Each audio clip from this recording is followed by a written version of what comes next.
Bonjour, ici Ladislas Maurice de Investisseur Globetrotter. Aujourd'hui, nous allons parler de la nouvelle capitale administrative de l'Égypte, donc au Caire. Donc, ce qui se passe, c'est que le gouvernement égyptien est en train de créer une nouvelle capitale pour l'Égypte. Donc, il y a quelques mois, je suis allé sur place avec mon partenaire Hani, qui aide les gens à obtenir la citoyenneté en Égypte et qui a une agence immobilière. Et on a fait donc, j'ai passé une semaine à peu près au Caire à regarder le marché immobilier. Et donc on a été aussi à la nouvelle capitale administrative. Donc j'ai fait toute une vidéo en anglais. Si vous parlez anglais, il vaut mieux regarder cette vidéo. Sinon pour les francophones, continuez de regarder ici. Donc pourquoi est-ce que l'Égypte est en train de créer une nouvelle capitale? Tout simplement parce que le Caire est tout simplement devenu atroce. Donc toute personne qui est allée en Égypte et qui a vu le Caire s'en rend compte immédiatement, le sait.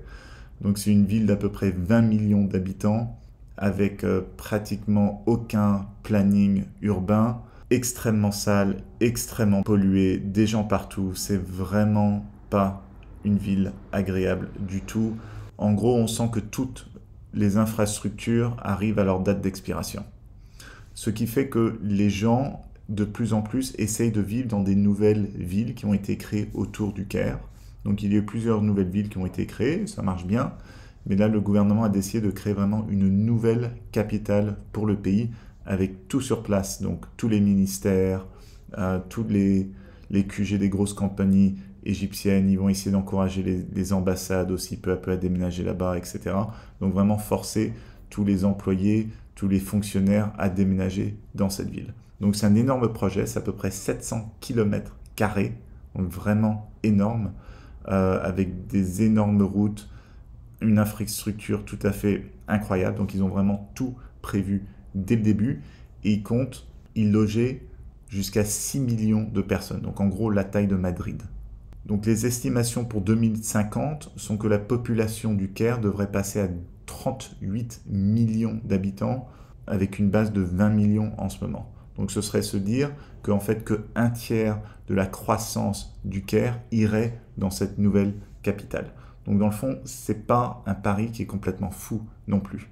Et ce qu'il y a d'intéressant, parce que le gouvernement égyptien a des problèmes de compte courant, le gouvernement égyptien cherche à attirer de l'investissement dans le pays, à attirer des devises étrangères. Donc ce que le gouvernement offre maintenant, c'est si vous investissez 300 000 dollars dans de l'immobilier n'importe où en Égypte, sauf dans le Sinaï, vous pourrez avoir la citoyenneté pour vous et pour votre famille. Donc, vous pouvez inclure jusqu'à 4 femmes si vous êtes musulman. Si vous n'êtes pas musulman, une seule femme. Et tous vos enfants en dessous de l'âge de 18 ans. Donc, c'est vraiment quelque chose qui est assez unique comme opportunité d'investissement. Quand on conduit vers la nouvelle capitale économique, la première chose qu'on remarque, c'est que les routes sont extrêmement bonnes. Donc, on est vraiment sur des autoroutes toutes neuves de 6 voies, impressionnant, infrastructure parfaite. Et donc en 2014, l'Égypte était classée 29e en termes de réseau routier pour l'Afrique. Et maintenant en 2023, donc l'année dernière, son classement est monté jusqu'à la 2e place après la Namibie et même devant l'Afrique du Sud. Et donc ça se voit vraiment, surtout dans cette capitale, c'est tout à fait impressionnant. Aussi, ce qu'on remarque, c'est qu'il y a une énorme capitale chrétienne et une énorme mosquée. Donc parmi les premiers projets qui ont été mis en place quand le gouvernement a commencé de construire cette capitale, c'était de construire une église et une mosquée. Ce qu'il faut savoir, c'est qu'à peu près 10% de la population en Égypte est chrétienne, ce sont des Coptes. Il y a même un train rapide qui est prévu, qui a commencé à être construit, donc qui ira du Caire jusqu'à la nouvelle capitale, et ce train ira aussi tout autour de la capitale, à l'intérieur, etc. Donc le transport en commun est vraiment prévu dès le début et bien planifié. Mais bon, la réalité, c'est que c'est pas un endroit où on pourra marcher. C'est basé sur le transport en commun et sur les voitures. Aussi, ce qu'on remarque quand on arrive, c'est une énorme tour. Cette tour est située dans le nouveau centre financier donc de la capitale. C'est la tour la plus haute d'Afrique. Donc elle a été construite avec des capitaux chinois. Donc il y a beaucoup de capitaux chinois qui investissent dans la nouvelle capitale. Donc ça a été vraiment construit avec des capitaux chinois et même aussi des ingénieurs chinois.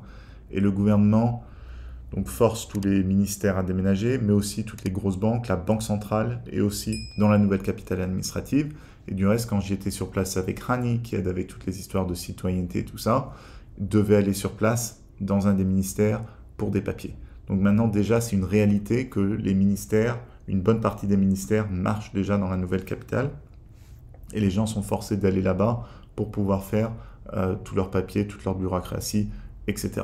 Donc le concept de cette nouvelle capitale est différent des villes nouvelles qui ont été créées historiquement autour du Caire, dans le sens que cette fois le gouvernement force vraiment tout le monde à déménager, inclut toutes les grosses entreprises qui sont basées dans le pays, et va forcer beaucoup de fonctionnaires à déménager là-bas. Alors que les autres villes nouvelles qui étaient créées avant, bon, il y avait du planning du gouvernement, mais après c'était les promoteurs qui arrivaient, les promoteurs immobiliers qui construisaient et les gens achetaient. Mais là c'est vraiment, il va y avoir un pressing pour forcer les gens à déménager là-bas. Et du reste, il y a non seulement le QG de toutes les entreprises, les ministères, etc., mais aussi le palais présidentiel qui est sur place, ainsi que les QG de l'armée. Et donc l'armée contrôle un énorme pourcentage de l'économie en Égypte. Donc ça va vraiment aider cette capitale à se développer. Donc il y a aussi des universités, des écoles internationales, des stades de sport, etc., un nouvel aéroport international qui vont commencer à construire. Donc il y aura vraiment tout. Donc c'est vraiment un projet gigantesque. Le genre de projet qu'en Amérique du Nord ou qu'en Europe, on est vraiment incapable de faire de nos jours. On a même du mal en tant qu'Européens ou Nord-Américains à comprendre l'ampleur d'un tel projet. Donc après, le plus intéressant, c'était aller regarder les projets immobiliers.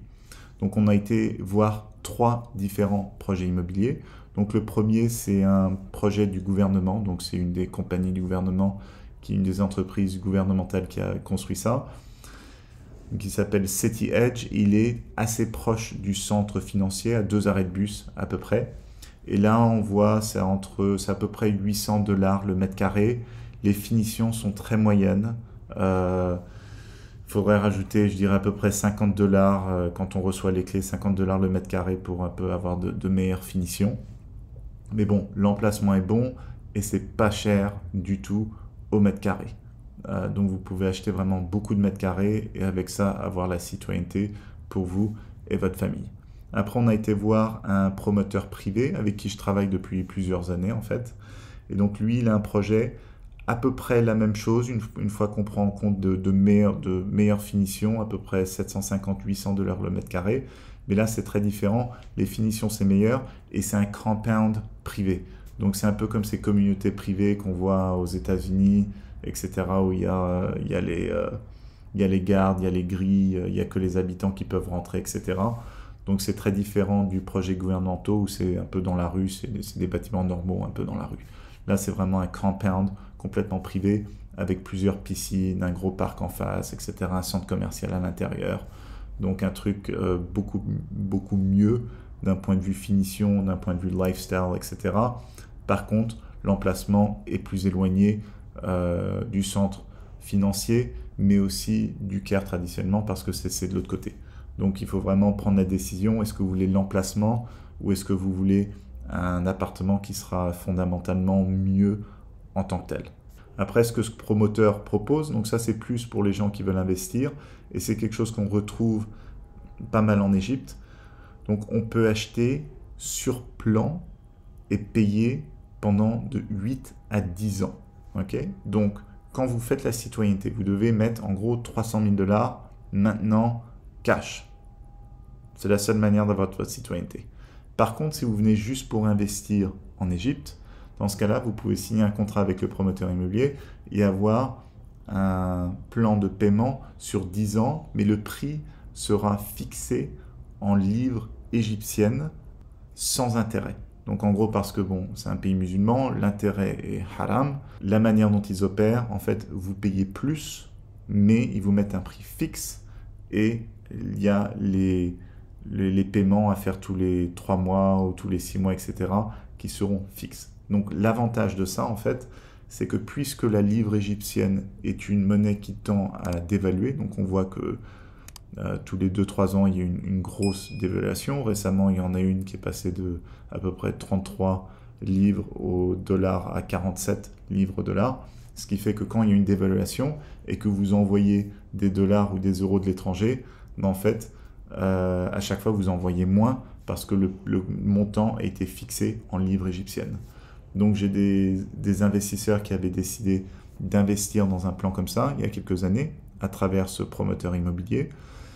Et mes investisseurs sont très contents parce qu'entre-temps, il y a eu 2 dévaluations et maintenant, le reste des 7 années qu'il leur reste à payer, ils payent quasiment rien pour leur immobilier. Donc ça, c'est intéressant pour les gens qui veulent spéculer, qui veulent faire un short, en gros, de la livre égyptienne. Par contre, ce qu'il faut savoir quand on investit dans l'immobilier en Égypte, c'est 2 choses. 1, de manière générale, les rendements ne sont pas intéressants. On peut s'attendre à entre 3 et 5% brut, à peu près 4-5% brut. Et aussi, sortir l'argent du pays n'est pas facile. C'est un pays qui a des problèmes de concurrents. C'est pour ça qu'ils donnent la citoyenneté facilement, avec juste un petit investissement comme ça. Mais bon, pourquoi est-ce qu'ils font ça? Ils ont besoin d'argent, donc ça veut dire aussi que sortir l'argent du pays n'est pas forcément très facile. Donc quand vous faites un investissement en Égypte, il faut comprendre que c'est une décision vraiment importante et que votre investissement ne sera pas liquide si vous voulez le sortir du pays. Sur place dans le pays, revendre, etc., ça va, il y a un certain niveau de liquidité, un peu moins dans la nouvelle capitale pour l'instant. Mais si vous voulez sortir l'argent du pays, ce sera plus compliqué, il faudra trouver un peu des manières, etc. Et ça vous coûtera de l'argent. Donc vraiment important à savoir, il faut être prudent. Après, on a été voir un autre développement immobilier. Donc là, c'est différent, c'est au New Cairo. Donc en gros, New Cairo, c'est une de ces villes nouvelles, mais qui est située entre le Caire et la nouvelle capitale administrative. Et là, on voit, c'est à peu près $1000 le mètre carré pour un compound qui est bien établi, aussi avec piscine, sécurité, etc., des bonnes finitions. Donc là, c'est un compound qui est un peu plus vieux, donc vous ne pouvez pas acheter sur plan, vous devez acheter sur le marché secondaire. Donc ça, c'est le genre de choses, si vous voulez vraiment la sécurité, vous voulez juste acheter quelque chose pour la citoyenneté, sans faire un pari sur la nouvelle capitale administrative, et vous voulez juste le louer, vous savez que vous aurez un rendement à peu près de 4-5% brut, ce sera très facile à louer, et que c'est ce que vous voulez faire, vous voulez jouer vraiment le côté safe, donc ça, ce serait aussi une option. Si vous préférez des revenus qui sont un peu plus liés au tourisme et au dollar, dans ce cas-là, il vaut le mieux investir du côté de la mer Rouge, où vous pourrez bénéficier du tourisme russe, du tourisme européen, etc., avec des gens qui ont tendance à payer en dollars. Donc vos revenus là-bas sont plus liés au dollar qu'à la livre égyptienne, ce qui est plus le cas sur le Caire. Donc ça, c'est aussi important à faire et à être clair quand on rentre en Égypte, quel est vraiment votre objectif. Donc j'ai écrit tout un article sur le marché immobilier au Caire, toute une analyse. Vous pouvez voir, il y a un lien en dessous. Et si vous êtes intéressé par la citoyenneté par investissement en Égypte, la résidence par investissement en Égypte, ou tout simplement vous voulez investir dans de l'immobilier, il y a un lien en dessous. Vous pouvez contacter Hani en anglais ou en arabe, et aussi le promoteur du milieu avec qui je travaille depuis plusieurs années, qui a le compound avec les piscines, etc. dans la nouvelle capitale administrative. Il y a son email en dessous aussi en anglais ou en arabe. Bonne journée.